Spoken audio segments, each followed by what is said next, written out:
Baik, Assalamualaikum warahmatullahi wabarakatuh. Sebelumnya, perkenalkan nama saya Rita Wana dari kelas 22 Manajemen 2, Angkatan 2022, jurusan Manajemen Fakultas Ekonomi Universitas Bangka Belitung.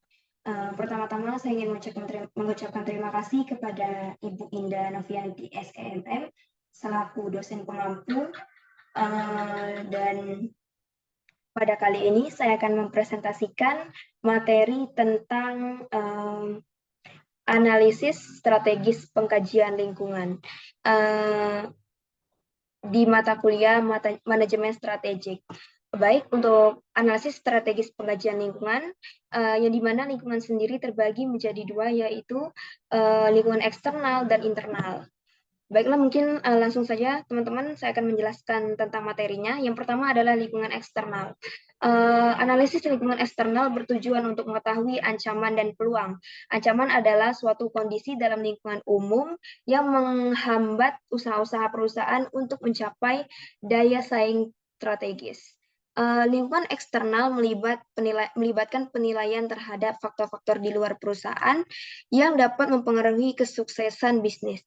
Faktor-faktor ini mencakup peluang dan ancaman yang ada di pasar, seperti tren industri, perubahan regulasi, dan juga persaingan dengan pesaing bisnis lainnya. Dan yang kedua adalah lingkungan internal.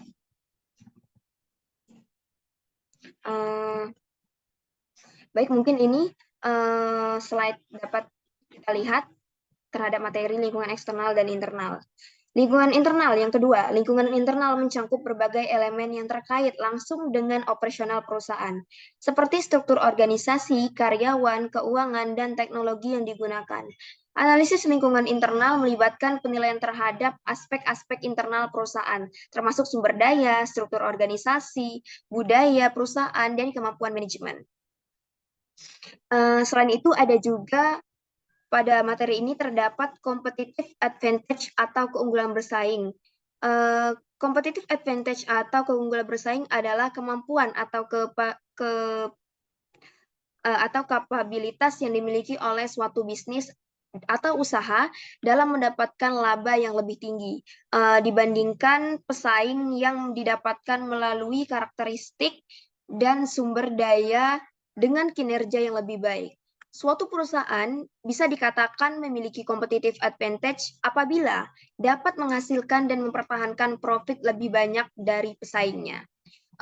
Keunggulan bersaing atau competitive advantage juga merupakan konsep keunggulan bersaing yang tidak hanya dipahami dengan memandang sebuah perusahaan sebagai suatu keseluruhan, tetapi juga dari berbagai aktivitas berlainan yang dilakukan oleh perusahaan tersebut dalam menginovasi produk, memproduksi, memasarkan, menyerahkan, dan mendukung produknya menjadi lebih baik dibandingkan pesaing terdekatnya.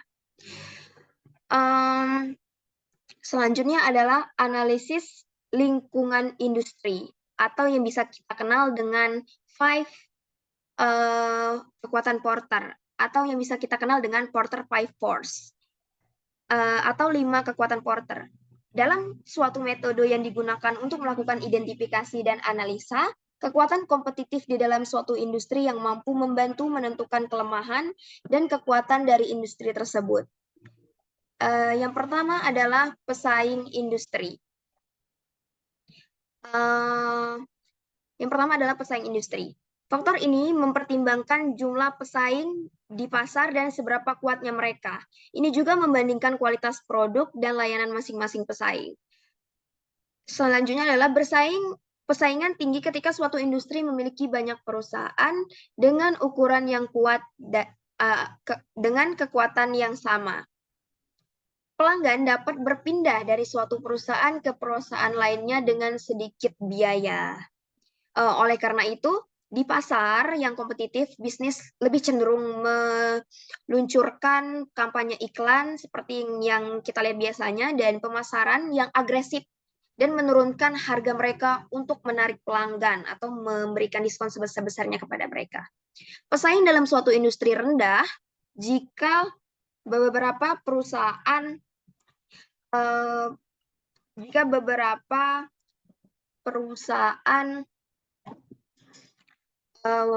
menawarkan produk yang sama, mereka memiliki lebih banyak peluang untuk tumbuh dan menguntungkan. Hal-hal apa saja sih yang dapat mempengaruhi pesaing kompetitif? Yaitu antara lain jumlah pesaing, berbagai pesaing, perbedaan produk, perbedaan kualitas, keseimbangan industri, pertumbuhan industri, loyalitas pelanggan terhadap merek yang sudah ada, hambatan atau biaya yang tinggi untuk keluar dari industri. Dan yang kedua adalah ancaman dari pendatang baru.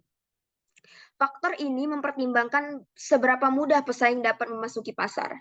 Karena semakin banyak perusahaan bergabung dengan suatu industri, maka bisnis yang akan berisiko kehilangan sebagai pelanggannya dan keuntungan mereka.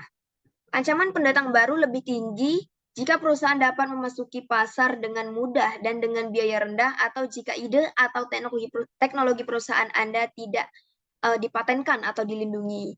Hal-hal yang dapat mempersulit pesaing untuk menjadi mapan meliputi beberapa hal. Yang pertama adalah peraturan pemerintah, yang kedua loyalitas pelanggan terhadap merek yang sudah ada, dan yang ketiga biaya masuk yang tinggi, dan yang keempat akses terbatas ke distribusi, dan yang kelima teknologi yang dibutuhkan, keenam pengalaman dibutuhkan, dan ketujuh skala ekonomi. Dan yang ketiga, setelah dari persaingan industri, ancaman pendatang baru, dan yang ketiga adalah ancaman produk pengganti. Faktor ini mempertimbangkan beberapa mudah pelanggan dapat beralih di antara produk satu ke produk lainnya atau produk serupa. Jika banyak produk memenuhi kebutuhan pelanggan yang sama, produk tersebut menjadi dapat dipertukarkan. Jika banyak produk memenuhi kebutuhan pelanggan yang sama, produk tersebut menjadi dapat dipertukarkan. Jika banyak produk memenuhi kebutuhan pelanggan yang sama, produk tersebut menjadi dapat dipertukarkan. Perusahaan kehilangan bagian dari untung pasar ketika pelanggan menggunakan produk secara bergantian. Laba juga akan menurun jika perusahaan mulai menurunkan harga mereka untuk mencoba bersaing dengan produk pengganti. Jika suatu produk atau layanan sangat mudah dibuat sehingga banyak produk pengganti yang ada, perusahaan juga mengambil resiko mengambil resiko seperti pelanggan melakukannya sendiri. Selanjutnya adalah yang keempat ada daya tawar pembeli. Daya tawar pembeli merupakan sebuah faktor. Faktor ini mempertimbangkan bagaimana perubahan harga mempengaruhi keputusan pembelian pelanggan dan kemampuan mereka untuk menurunkan harga pasar. Pembeli memiliki daya tawar yang lebih besar ketika jumlah sedikit tetapi juga produk penggantinya tinggi. Akibatnya mereka dapat menyebabkan harga menjadi lebih rendah dan laba perusahaan menyusut. Akibatnya, mereka juga dapat menyebabkan harga menjadi lebih rendah dan laba perusahaan menyusut.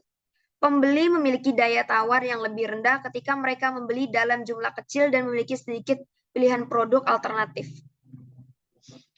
Yang kelima adalah kekuatan tawar-menawar pemasok. Jadi untuk kekuatan tawar-menawar pemasok ini mempertimbangkan jumlah pemasok yang dapat diakses oleh perusahaan dan seberapa mudah pemasok dapat menaikkan harga dan mengurangi kualitas produk mereka. Selain itu, semakin banyak pemasok yang harus dipilih perusahaan, semakin mudah beralih ke pemasok yang lebih murah dan menghasilkan produk dengan kualitas yang lebih tinggi. Semakin banyak pemasok yang harus dipilih perusahaan, seperti yang saya bilang tadi, semakin juga menghasilkan produk dan kualitas yang lebih tinggi. Jika beberapa pemasok menawarkan produk yang dibutuhkan perusahaan, mereka memiliki lebih banyak kekuatan dan dapat mengenakan biaya lebih banyak untuk layanan mereka. Keuntungan perusahaan dapat menurun sebagaimana akibatnya, dan juga hal-hal yang dapat mempengaruhi kekuasaan pemasok atas keuntungan.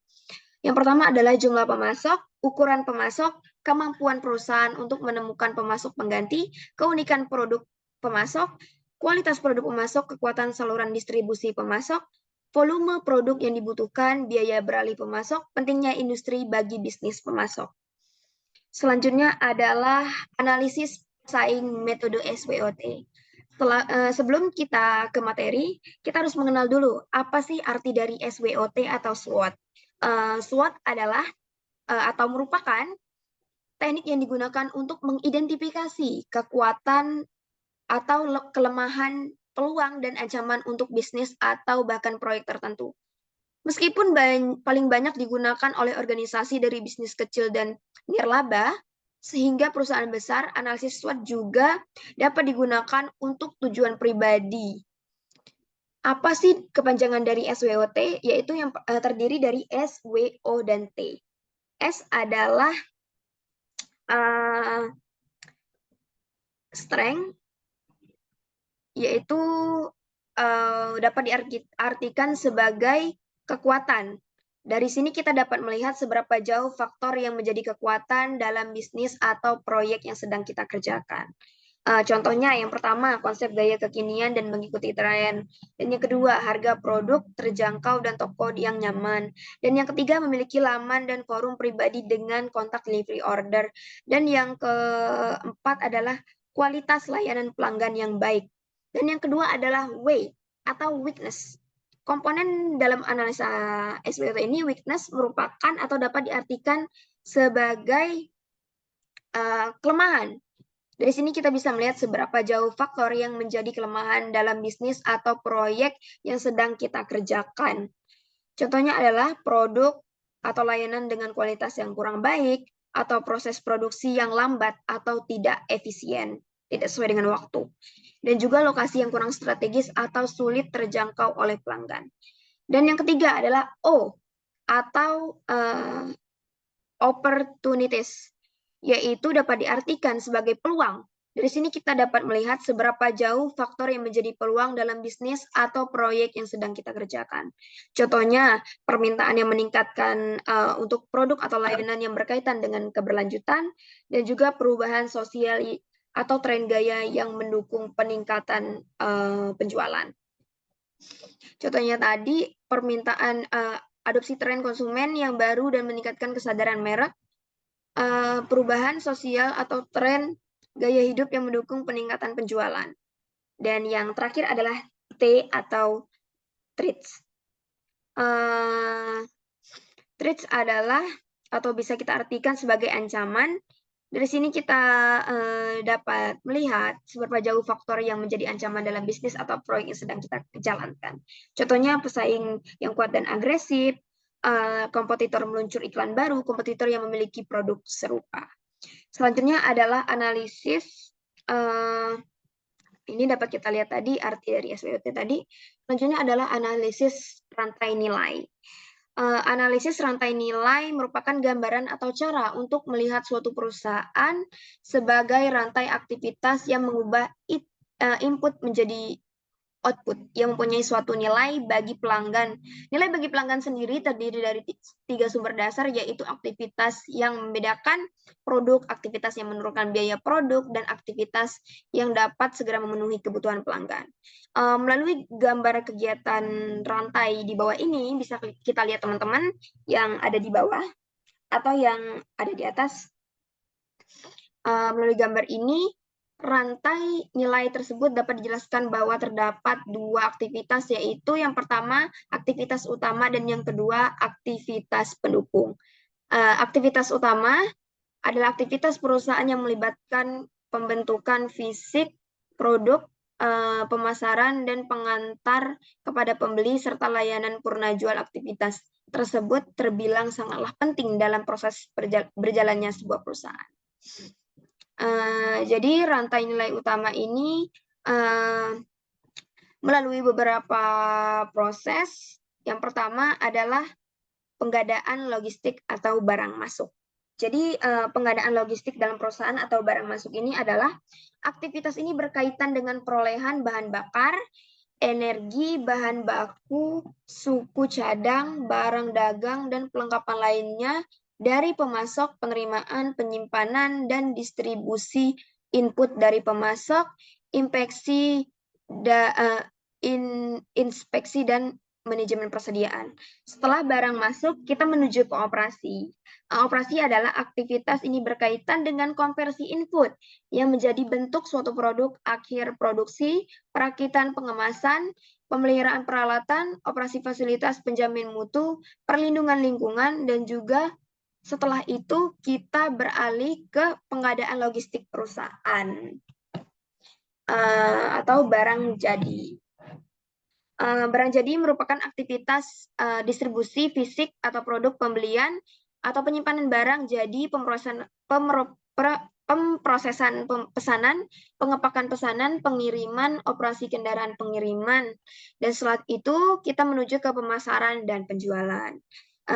Pemasaran dan penjualan ini merupakan upaya tenaga kerja yang meliputi iklan, promosi, riset, dan perencanaan pasar, serta dukungan bagi agen atau distributor.